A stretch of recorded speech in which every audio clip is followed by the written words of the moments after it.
Monggo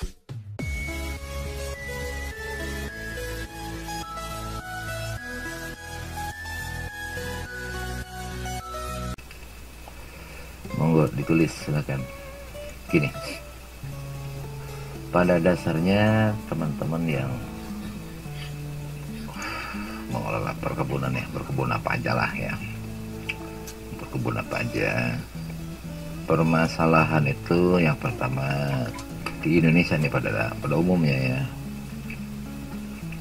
di Indonesia penduduknya itu yang biasanya yang dijadikan kebun itu kan bukan lahan pengairan teknisnya, kebanyakan kan di lahan tidak hujan kan biasanya ya.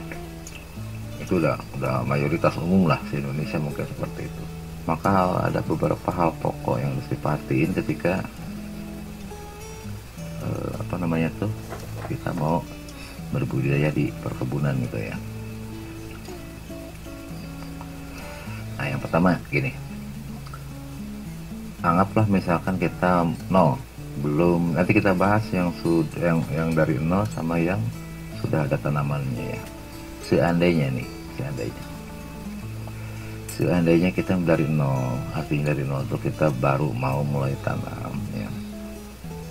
Maka hal yang pertama ini secara agrobisnis ya. Kenapa banyak orang berkebun tapi malah keteteran, akhirnya ujung-ujungnya nggak keurus karena banyak yang salah teknis gitu ya. Teknis itu begini maksudnya, misal kita mau nanam entah kakao lah, entah coklat itu ya, kakao, coklat, tanam kopi, entah durian, entah mangga, entah apapun,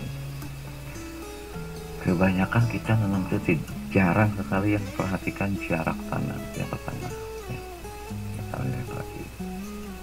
Saran ayah perkebunan di luar sawit ya, kalau sawit biasanya kan di mata 10 kalau sawit ya, itu sebaiknya itu jarak tanam tuh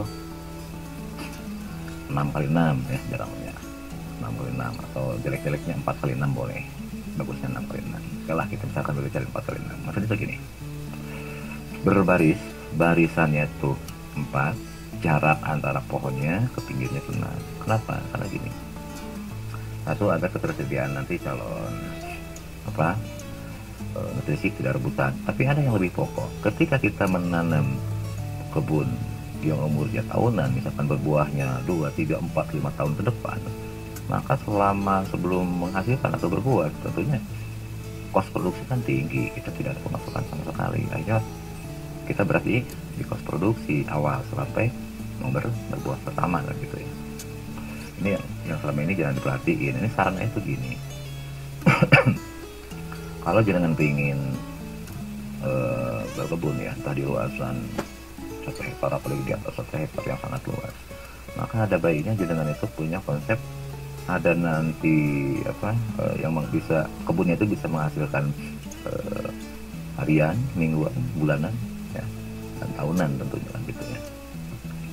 Misal gini kira-kira, kita misalkan mau anggap aja lah nanam pohon jeruk lah misalkan ya. Apalagi jeruk itu misalkan nanti kita setting di umur 3 tahun sudah mulai belajar berbuah dan produksi produksi mulai normal, anggaplah di tahun keempat. Artinya selama 4 tahun kan kita akan ada pengeluaran yang notabene selama 4 tahun kita belum ada pemasukan ya. Ketika seperti itu, jujur ini berat, ujung-ujungnya banyak kebun yang tidak terurus ya. Tapi kalau misalkan konsepnya gini, jangan siapkan dulu lahan, anggaplah misalnya lahannya 1 hektar ya, misalkan anggap 1 hektar, buatlah jarak tanam 4x6 atau bagusnya malah 6x6 sebetulnya ya. Oke lah, misalkan kita 4x6, tergantung pohonnya ya. Kalau jeruk cukup 4x6, tapi kalau misalkan tanaman kayak mangga lebih baik 6x6 gitu ya, atau 6x8 pun nggak masalah, silakan, tergantung besar kecilnya pohon tentunya ya. Misalkan kita 4x6, maka gini, setiap lubang tanam ya, yang harus jenengan siapin untuk 1 tahun pertama, maka buatlah lubang ukuran minimalnya itu 50x50, dalamnya 50, itu minimal ya. Lebih besar dari itu lebih bagus. Kemudian gini, setiap lubang itu jangan masukkan bahan organik, terserah, mau pupuk kandang silakan, mau serasah daun silakan, mau rumput-rumputan silakan. Itu separohnya ya, separoh dari isi lubang. Nah, kemudian sisanya ya tanah yang tadi kita gali aja ya. Nah cuma gini, berhubung tadi ayah bilang kebanyakan mayoritas mungkin di atas 90% lah ya, lahan perkebunan kita kan rata-rata kan lahan tidak ada pengairan teknisnya ya, kebanyakan pemilahan apa namanya, ada hujan. Maka ada 3 faktor yang mutlak wajib masuk, itu mutlak. Pertama gini, yang pertama jangan harus masuk pembelah tanah. Kalau dalam ini yang ayah kembangkan itu adalah GRR ya. Berapa banyak ya dosisnya, sebaiknya semakin banyak semakin bagus ya. Kemudian yang kedua, jenengan pun harus masuk anti pungi. Tapi tentunya di sini anti pungi yang bukan hanya sekedar anti pungi aja ya. Silakan anti punginya mau pakai Clio monggo, mau pakai Trico monggo, tapi ada tapinya. Yang harus masuk itu yang betul-betul kualitasnya kualitas general gitu ya, jangan abal-abal. Triconya yang 10 pangkat 12 up loh yang bagus. Artinya pada saat diaplikasikan ke lahan nanti bisa mengatasi calon-calon penyakit yang datangnya dari jamur-jamuran gitu ya. Fusarium lah, apapun lah kan gitu ya. Nah itu ada jeda aja selang 1-2 hari ya. Jadi pertama pupuk kandang ataupun anggaplah bahan organik apa aja terserah yang ada, yang nggak mutlak harus pupuk kandang, enggak. Rumput-rumputan silahkan, serasa daun atau apapun yang ada di lahan silahkan masukin ke lahan ya, sebelum diaduk dengan tanah itu kotor sebanyak-banyaknya, sebasah-basahnya dengan GRR ya. Oke, yang kedua, anggaplah setelah GRR tadi ya 2-3 hari kemudian baru jenengan masuk anti pungi. Oke, dalam ini kita misalkan anggaplah pakai Trico lah misalkan, tapi awas sekali lagi harus masuk yang kualitasnya sudah teruji ya, angka kumannya udah tinggi, yang udah bisa mengatasi semua jenis penyakit yang berasal dari jamur-jamuran, dari pungi-pungian ya. Nah itu pun sama, sebanyak-banyaknya ke lubang sebasah-basahnya. Oke. Nah habis itu biarkan dulu sama 2-3 hari kemudian ya, baru dengan kocor dengan mikorija. Ini mutlak. Yang ketiga ini saran ayah mutlak. Kenapa? Karena kan lahan ada hujan, yang otomatis sementara di Indonesia kan mengenal 2 musim hujan sama musim kemarau. Saat musim kemarau itu tanaman bisa sakit kan nggak mungkin juga lah perkebunan segitu luas sampai ada kita menyiram satu-satu kan. Nah, makanya yang 3 tadi GRR atau penyemprotan revolusioner ya masuk 2-3 hari kemudian masuk Trico untuk penjagaan anti pungi, 2-3 hari kemudian baru masuk mikorija. Untuk apa? Agar nanti tanaman terinfeksi dan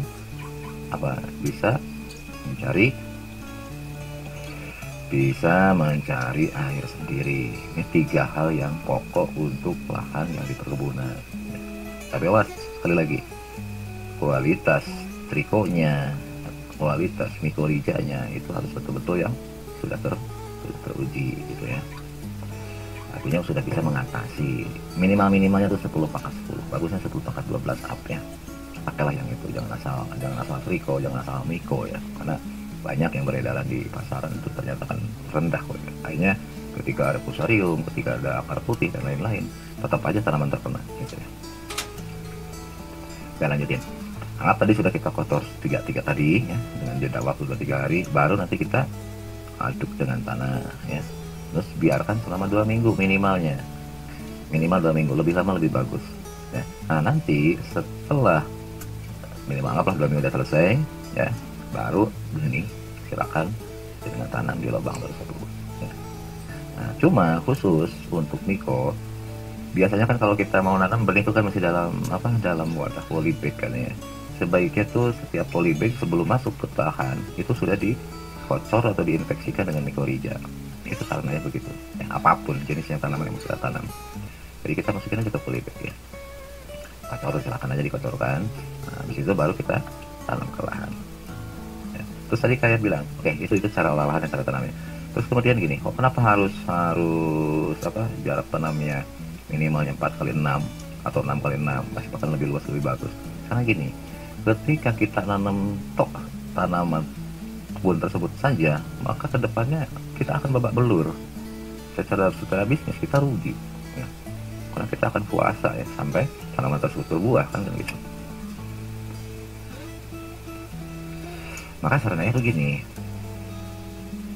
kan tadi anggapannya kita misalkan tanam jaraknya 4x6 ya, maka kan ada pelong-pelongan 6 meter nih. 6 meter itu kan luas ya. Nah, yang 6 meter disitulah saat misalkan kita mau tanam di awal musim hujan misalnya, maka yang ketika masih ada hujan, maka yang di 6 meter itu kita tanamin. Saran ayah adalah apa? Ya, tanamin sayuran yang umurnya pendek, ya sayuran daun ya. Jadi jenengan entah mau nanam kangkung lah, mau bayam lah, mau sawi lah, atau apa aja ya, apa aja yang umurnya pendek, yang umurnya cuma 20 hari atau 3 minggu. Apa maksudnya? Ada dua keuntungan di sini. Ya, ada dua keuntungan. Yang pertama, jenengan akan mendapatkan penghasilan rutin. Nah, saran ayah, seandainya anggap kita mau nanam sawi ya, anggap 1 hektar itu ada pelong-pelongannya tuh ada 20, usahakan ada 20 pelong-pelongannya. Kenapa? Setiap pelong-pelongan nanamnya umurnya berbeda, jangan sekaligus, nggak boleh. Artinya pelong-pelongan yang pertama yang lebar 6 meter itu, anggaplah 6 meter kali 100 meter, kita tanam hari pertama. Nah, besoknya kita nanam di pelong-pelongan yang kedua, hari ketiga pelong-pelongan yang ketiga. Apa maksudnya? Biar 20 hari kemudian kita sudah bisa panen tiap hari ya. Ini pengalamannya kayak begitu. Dan akhirnya apa? Dari hasil pelong-pelongan 6 meter tadi, anggaplah yang dari 6 meter itu jadi 4 kali 100 meter misalkan, kalau misalkan anggaplah 1 hektar ya, itu bisa menghasilkan lebih dari 1000 ikat kangkung, 1000 ikat bayam loh ya. Kalau harga bayamnya anggaplah kangkungnya misalkan harganya 500 perak aja udah dapat 500.000 sehari. Cukup untuk biaya apa? Biaya ngurus kebunnya. Itu yang pertama. Hal yang kedua, dan keuntungannya ya, saat kita di pelong-pelongan itu kita tanamin dengan sayuran, otomatis kebun akan terawat, akan terurus, nggak akan ada rumput. Karena kan kita tanamin, kita olah. Terus kemudian apa? Saat kita mupuk tanaman sayuran tadi, maka dengan sendirinya tanaman inti buah-buahan kita pun akan ikut terpupuk. Oke, bisa dipahami. Jadi kita boleh dibilang ke depan sebetulnya tanaman buah-buahan itu malah jadi bonus, karena biaya sudah terkapar oleh tanaman yang ada di pelong-pelongan tersebut ya. Tapi enggak, sekali lagi nanamnya jangan bareng, selisihnya sehari ya, dan nanti 3 minggu kemudian kita tiap hari panen terus, karena kan umurnya kan ada selisih sehari tadi. Bisa dipahami ya. Dari situ ada dua keuntungan tadi. Satu, kita dapat penghasilan untuk biaya kebun itu sendiri. Yang kedua, kebun kita akan terawat ya. Wah, nggak akan ada rumput liar gitu, orang di situ ditanamin kok. Jadi pahami ya. Oke, lanjutin.